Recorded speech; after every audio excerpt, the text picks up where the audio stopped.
Mesdames, Messieurs, bonsoir. Merci de nous regarder. J'accueille aujourd'hui Monsieur Paul Olson, qui se présente à la mairie de Blaine County. Il va nous parler de son programme. Monsieur Olson, bonsoir. Merci d'avoir accepté notre invitation. Merci à vous de me recevoir au Weather News Je vous en prie. pour cette interview. C'est un honneur. Je vous en prie. Alors, vous êtes encore une fois la société présentée pour la mairie. Cependant, il me semblait quand même important de puissiez exposer votre programme aux personnes qui nous regardent. Oui, effectivement, on est la seule liste au niveau de la mairie de Blaine County. Et nous remercions les 5 autres partis politiques de San Andreas de nous apporter leur confiance sur le travail qu'on exerce à la mairie de Blaine et sur le bien-être qu'on essaye d'instaurer dans ce comté auprès des citoyens, des employés, des entreprises qui y travaillent. D'accord, j'aime beaucoup les petits remerciements aux autres parties. Alors, Monsieur Olson, on va commencer tout de suite. Déjà, pour commencer, dans votre programme, vous parlez de continuité. Oui. J'aimerais bien qu'on commence par parler de ça. Par exemple, qu'est-ce que, selon vous, la continuité, qu'est-ce que vous allez continuer dans la politique sécuritaire, par exemple? Qu'est-ce qui est en place actuellement? Qu'est-ce que vous allez mettre en place? Alors, ce qui est en place actuellement au niveau de la politique sécuritaire de l'État, comme vous le savez tous, la politique sécuritaire de l'État actuelle est très centrée sur le suivi et le bien-être des concitoyens qui travaillent dans les deux comtés. Notamment le BCSO travaille avec l'effectif qu'ils ont à faire appliquer cette politique. On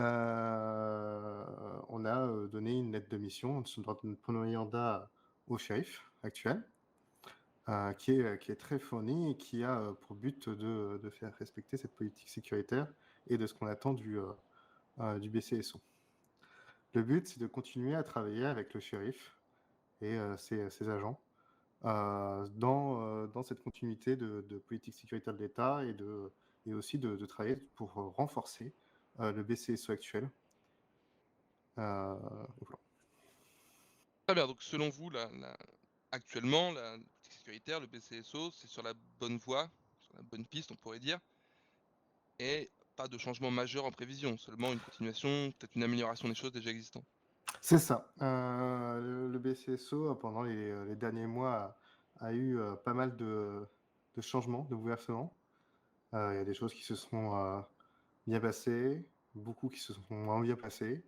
Et là, on commence à arriver avec le chef actuel à trouver une ligne directrice qui fonctionne bien. On est très fiers du chef actuel et de ce qu'il met en termes d'efforts pour arriver à ce qu'on attend d'un BCSO quand il sera à un bon effectif. Donc voilà. Très bien, donc on peut dire actuellement, le shérif et son état-major ont votre confiance actuellement. Exactement. Parfait. J'allais dire pour continuer dans la continuité, ça fait un peu redondant, mais c'est pas grave. Est-ce que vous pouvez nous parler un petit peu de la politique de santé? Pareil, donc toujours dans cet esprit de continuité. Oui, la politique de santé de l'État, il y a toujours un travail qui est exercé depuis même qu'on y était, mais depuis qu'on y est, on a vu qu'il y a eu beaucoup d'améliorations sur cette politique et sur ce qu'elle apporte, notamment aussi avec le travail depuis quelques semaines en commun du BCES et du LSES, qui est fortement apprécié et qui montre qu'on a actuellement des médecins très performants euh, pour, euh, pour permettre aux concitoyens qui travaillent et qui habitent sur cette île de se sentir bien. Très bien. Pour rester un petit peu sur ces deux thèmes-là, sécurité santé, moi il y a quelque chose que je toujours trouvé un petit peu, je vais dire flou, pas flou, mais en tout cas que j'ai un petit peu de mal à comprendre.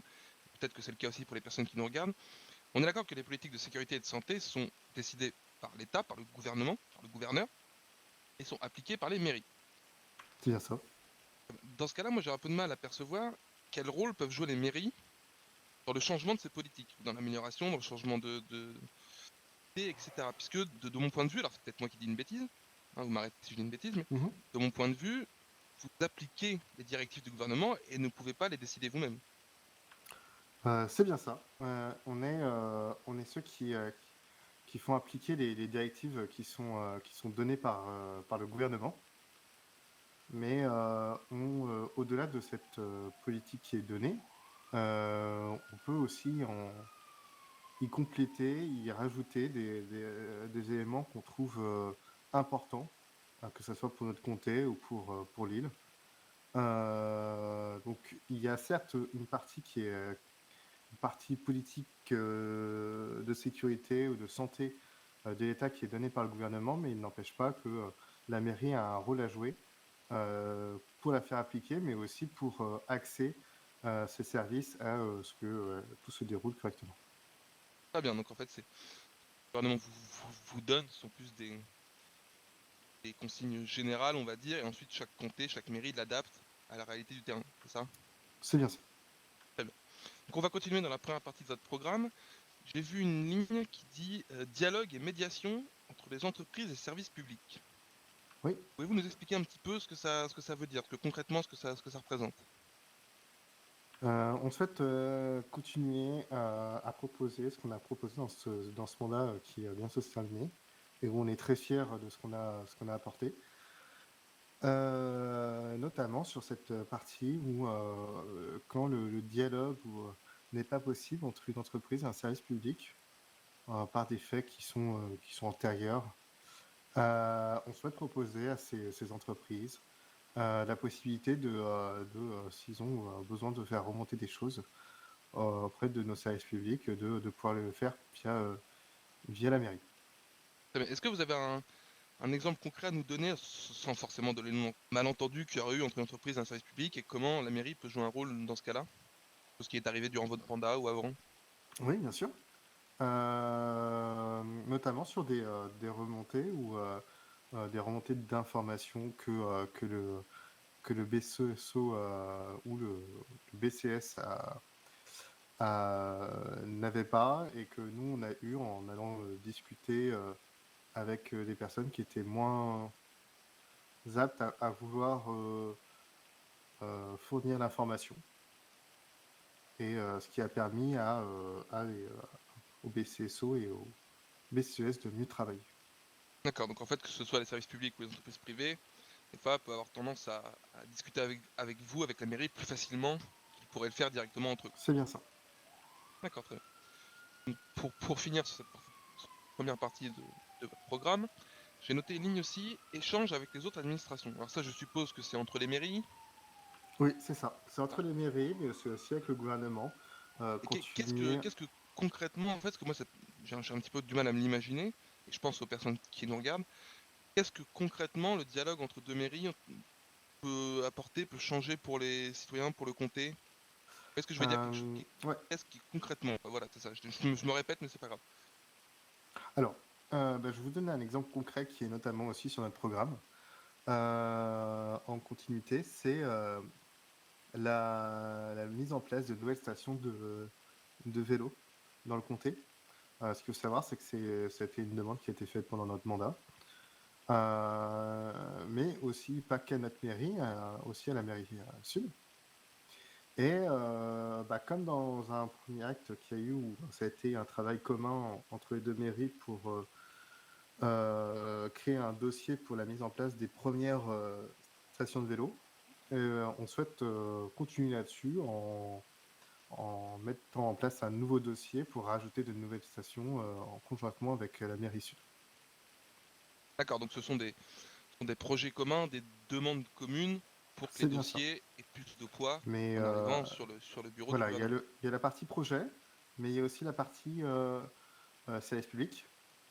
Il est amené des fois à une mairie de voir avec la mairie sud pour que les services publics travaillent bien ensemble, s'assurent qu'ils ont bien à leur disposition tout ce qu'il faut, que les, euh, les éléments je sais pas, par exemple, à un hôpital dans le sud, l'a bien au nord et inversement. Et pareil pour le BCSO et et le SPD.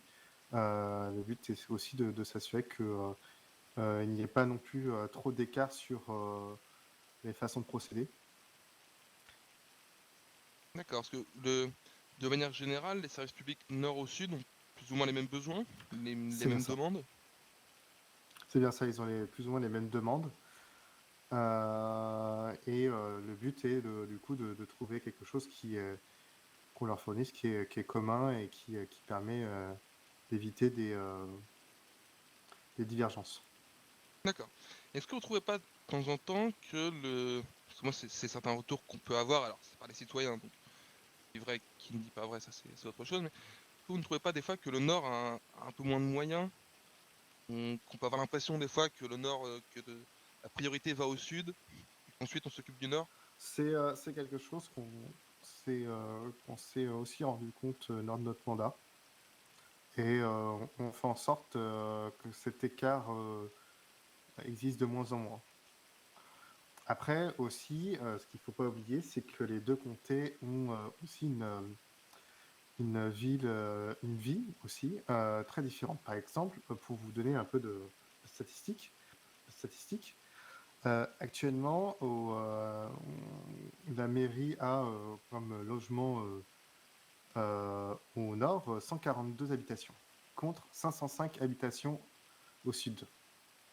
Donc déjà, il y a forcément un écart de par la population qui existe.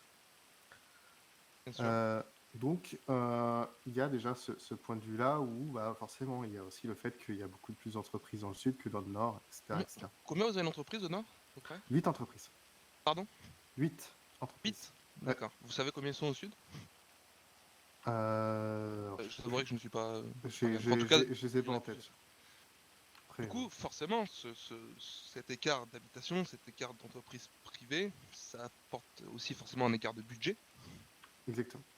Est-ce que vous trouvez que le gouvernement, quel qu'il soit, actuel ou précédent, peu importe, que l'État en général, soutient assez le Nord financièrement, par exemple? Parce que même si vous avez des écarts de population des écarts d'entreprises privées, vous avez quand même deux services publics à gérer, avoir des événements organisés, donc il y a quand même un besoin financier qui doit être important, je suppose. Est-ce que vous trouvez que là-dessus, les gouvernements qui se sont succédés ont suffisamment aidé le Nord?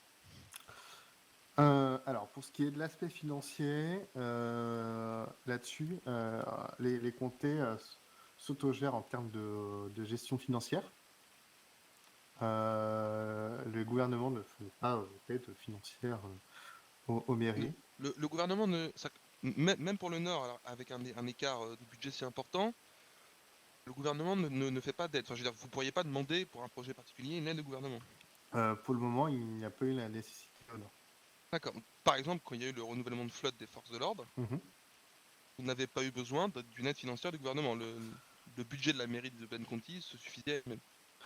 Oui, D'accord, très bien. Ah, bah, écoutez, c'est intéressant, ouais, je ne savais pas. Je pensais que le budget oui, était vraiment ric-rac entre guillemets au Nord. oui, on a fourni une très bonne partie sur ce qui était au niveau du renouvellement de la flotte. D'accord, très bien. Merci. C'est notamment par le fait qu'on a eu, quand on est arrivé, on était à environ 20 millions dans les coffres de la mairie. Ah oui, quand même. Mm. Ah oui, effectivement, c'est pas mal. Ah, merci. Monsieur Olson, je vais revenir à la deuxième partie de votre programme, vos propositions. Premièrement, vous proposez une sensibilisation sur les zones dangereuses et off-road dans le comté. Pourquoi, selon vous, c'est important?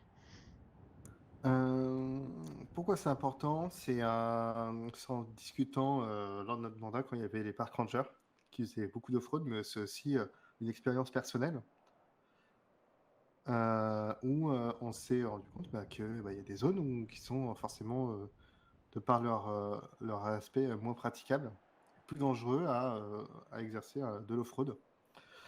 C'est pour ça qu'il est important pour ce mandat-là de prémunir potentiellement par de la communication, mais aussi dans l'idée de proposer, par exemple, une carte sur le comté indiquant les zones dangereuses en off-road pour que bah, les personnes souhaitant débuter l'off-road puissent déjà avoir des zones à éviter avant d'avoir un peu plus d'expérience. Très bien. Ma question un petit peu subsidiaire, à l'heure actuelle, ce n'est pas déjà le cas. À l'heure actuelle, il n'y a pas de prévention, de sensibilisation sur ces sujets? Oui. D'accord, très bien. Et c'est une idée que vous avez eue récemment? Enfin, pourquoi durant le mandat actuel, alors c'était pas vous le maire, je sais, mais pourquoi selon vous, durant le mandat actuel, ça n'avait pas déjà été mis en place? C'est un besoin qui vous a été remonté récemment? Non, c'était un souhait personnel qui m'est revenu récemment quand j'étais en train de réfléchir au programme. Je me suis posé la question, quels seront les besoins qu'on n'a pas encore mis en place et qui sont venus, c'est notamment cette communication, cette sensibilisation sur les dangers en off-road. Très bien. Alors, question suivante, pouvez-vous nous expliquer ce que vous entendez par étude pour une prime d'activité pour les employés? S'il vous Oui, alors, euh, il y a eu quelques mois où on a eu une prime, on nous demande une prime CDI. C'était en juillet, où on venait la chercher à la mairie. Le but est de proposer à nouveau une prime dans ce même fonctionnement, une prime d'avidité ou d'ancienneté pour les employés des entreprises du comté qui sera à venir à chercher à la mairie. Sur cette base de réflexion, on va voir ce qui est le plus à même d'être possible d'être fait en travaillant avec on va voir les directions des différentes entreprises du comté, en discutant avec eux sur ce qui est préférable pour eux et ce qui est le mieux à amener. D'accord, donc seulement avec les directions des entreprises ou il y a aussi, je sais pas, les représentants employés? Il y aura aussi les représentants employés, bien évidemment.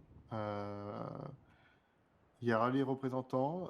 Après, j'indiquais plutôt les directions dans un but si on partait sur quelque chose où ce serait uniquement pour les CDI, ou sur une prime d'ancienneté, pour avoir un recensement plus exact sur les anciennetés qu'ont les Bien sûr. personnes dans une entreprise. Et on est bien d'accord que cette prime sera versée par la mairie? Exactement, À 100% par la à mairie? 100% par la mairie. D'accord, très bien. Très bien. Du coup, même question, mais pour l'étude sur l'aide écologique. Alors, ça, c'est quelque chose qui nous a remonté pendant notre mandat. Des personnes sont venues à la mairie, ont proposé des idées d'aide écologique. C'était surtout sur les 2 dernières semaines. Le but, c'est de travailler avec ces propositions qu'on a eues pour proposer, pour voir si elles sont viables et pour pouvoir les proposer aux concitoyens de Blaine County. D'accord, très bien. Alors, j'ai vu qu'il y a une de vos promesses de campagne qui est travail sur une aide à l'achat de places de parking. Mhm. Qu'est-ce que vous entendez par là exactement? C'est-à-dire qu'est-ce que quel travail il y a à faire là-dessus? Parce que, enfin, moi, je suis peut-être un peu basique, je m'en excuse, mais pour moi, ce genre de sujet, soit on donne une aide, soit on la donne pas. Vous voyez? Oui, Qu'est-ce que pour vous, qu'est-ce qu'il y a à réfléchir là-dessus? Qu'est-ce qu'il y a oui. Alors, c'est une aide c'est une idée qui est venue toute récemment, qui est aussi un peu en lien avec cette aide écologique, aussi, qui de base venait de cette réflexion, de proposer aux concitoyens du comté de Blaine County une aide à l'achat de places de parking. Alors après, sur les comment cela s'est assisté, ça n'a pas été encore ça n'a pas été quantifié. C'est pour ça que c'est en travail, c'est en réflexion. Mais le but, ce serait que pour les personnes qui habitent dans le comté de Blaine, qu'ils ont une possibilité d'avoir une aide sur l'achat de nouvelles places de parking pour leurs habitations. Après, sur comment ça va être ficelé, mis en place, pour le moment, on n'a pas encore décidé. D'accord, oui, donc il faudrait définir qui pourrait avoir droit à cette aide, combien, est-ce qu'on aide Exactement. pour une place, 2, et cetera. C'est bien ça. D'accord, et ce travail-là se fera en interne à la mairie? Il y aura pas de Pour personne le pour le extérieure, pour le moment, il sera en interne. Après, rien ne veut dire qu'on fera que de l'interne. Il est possible qu'on fasse comme on a déjà fait lors de ce mandat, c'est-à-dire aller questionner les personnes habitants, travailleurs dans le comté pour avoir leurs avis, leurs idées à ce sujet-là. D'accord, très bien. Ensuite, pour prendre une autre de vos promesses de campagne, quelles seront vos propositions pour la réforme de l'indemnisation aux victimes? Ah. Ça, c'est une idée conjointe qu'on a avec la liste ASAP Sud. Oui, tout à fait, je l'ai vu sur leur programme aussi, exactement. Exactement. Concrètement, cette réforme, c'est l'idée de venir avec nos deux mairies proposer un projet de loi, une réforme du coup, sur l'indemnisation des victimes. Actuellement, une victime, par exemple pour une prise d'otage, si le preneur d'otage n'est pas attrapé, la victime n'a du coup aucune indemnisation sur ce qu'elle a subi. Le but, c'est, sous certaines conditions, cette personne qui a été une victime dans ce qui s'est passé, puisse, obtenir, tout de même cette indemnisation, en fonction de certaines conditions. Par exemple, on pourrait penser, le passage, par le pôle psy, du BCS ou du LSES. Par un dépôt de plainte. Alors, rien n'a été encore défini, c'est quelque chose qu'on est en base de réflexion et qu'on est demandeur d'avis. Mais voilà, c'est une idée qu'on souhaite développer et venir proposer au gouvernement. D'accord, oui, parce que c'est ça, en fait, j'allais rebondir là-dessus. Bon, je suis pas un expert en loi, loin de là, puis je me mets à la place des gens qui le regardent, pour pas le cas non plus. On est d'accord que cette loi actuellement d'indemnisation est une loi, d'État, mise en place par le Exactement. gouvernement. Donc en fait, une loi que vous, dans les mairies, vous ne pourrez pas changer. Donc en fait, ce seront des propositions que vous ferez au gouvernement. C'est bien ça. C'est ça, d'accord, très bien. Et par exemple, si vous avez déjà une petite idée, est-ce que les gens seront indemnisés? C'est quoi? C'est en fonction, est-ce que si la personne habite à Plaine County ou si le crime, l'agression a eu lieu à Plaine County? Comment ça? Non, non, non, le but est réellement que cette réforme s'inscrive dans les textes de loi et qu'elle soit, peu importe Général, quoi. le comté. Exactement, qu'elle soit générale. D'accord, très bien. C'est parfait. Alors j'ai une dernière question pour vous, monsieur Olson, Mhm. que j'aime bien poser, que je pose en général à tous les candidats que je croise. Pourquoi souhaitez-vous devenir maire? Pourquoi je souhaite maire? C'est une grande question. Assez simplement, pendant le mandat précédent, actuel, j'ai travaillé en tant que maire adjoint aux côtés du maire Bodman Anderson. Et, j'ai souhaité continuer ce qu'on a avancé avec monsieur le maire Bodman Anderson, mais aussi madame la maire adjointe Denson. Continuer ce qu'on a commencé à faire, à mettre en place et continuer sur, faire avancer et évoluer le comté de Blaine County.